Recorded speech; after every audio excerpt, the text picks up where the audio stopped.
And tell us about Minneapolis and the area you invest in. What are those points that you feel like Yeah. that makes the area strong?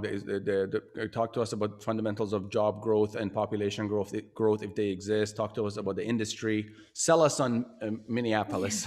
Oh boy. Yeah. Buckle up, guys. Because most people, when they think of really cool, hot markets, they don't think of Minnesota. And that's maybe rightfully so. But when you look at all the top 10 lists from like CBRE, Marcus and 𝗖𝗽, IRR, Minneapolis is almost always in the top 10. It's sitting around 6th, 7th, 8th place on these lists, almost exclusively.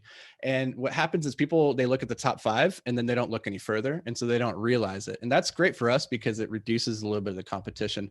But the reason it's so strong is for a couple different factors. One is our economic diversity and strength. So we have over 15 Fortune 500 companies, which means we have more Fortune 500 companies headquartered here in Twin Cities than any other city per capita in the US. And why is that? Is it where it's located kind of geographically or?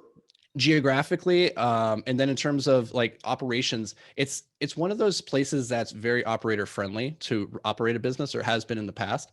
And so we have like these, it's incredible how diverse these industries are as well. It's not like Detroit where it's all automotive. It's not like Silicon Valley where it's all tech. We have General Mills, Best Buy, Target.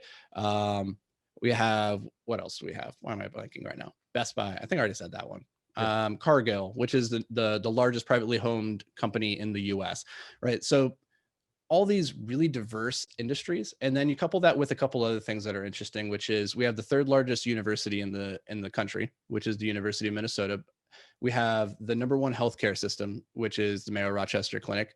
And then if you look over, the historic data, let's say from 2008 onward, and we see how the financial crisis really affected the Twin Cities, what we see is that this area was almost entirely unaffected.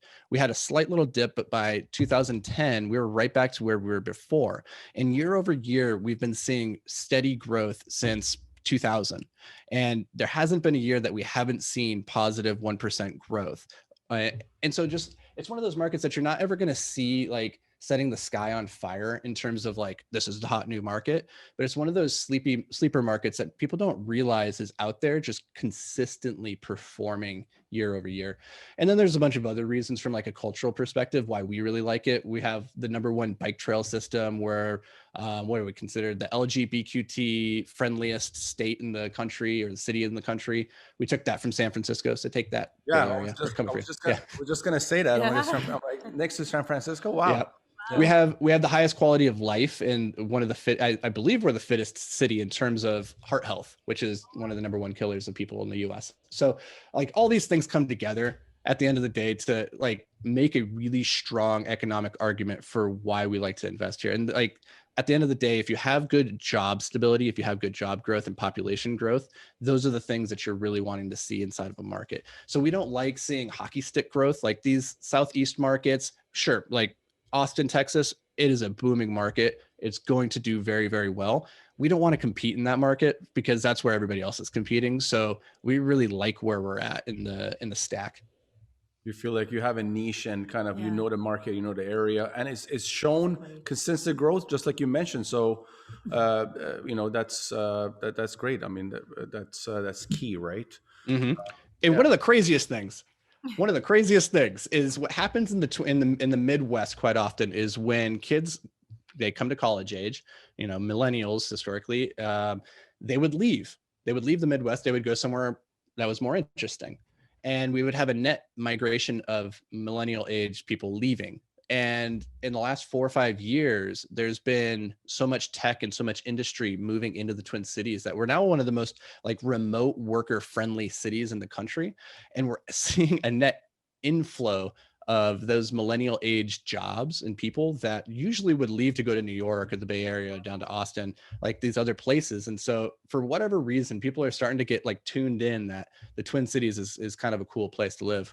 Awesome. Oh, that's really cool. Probably medium home price is probably way less than anywhere in New York or California as well. So that's probably Yeah, and that was something else that we didn't touch on, is that our median income is very high. It's about 70,000, which is pretty high in terms of like a national average. I think it's like 15,000 over the national average. But then you combine that with a median home price that's very affordable. You get this affordability index, which means people's money goes further here. You put maybe 30% of your paycheck towards housing, and our food, our gas, like all these other resources are relatively inexpensive. People are left with a lot of disposable income. And when you have a lot of disposable income, suddenly you can buy back your time. You don't have to work 5 days. I was going to say 8 days a week, but you don't have to do that either. You don't have to work 5 days a week. Maybe you take an extra day off, you take more vacations. And that's why we have such a high quality of life.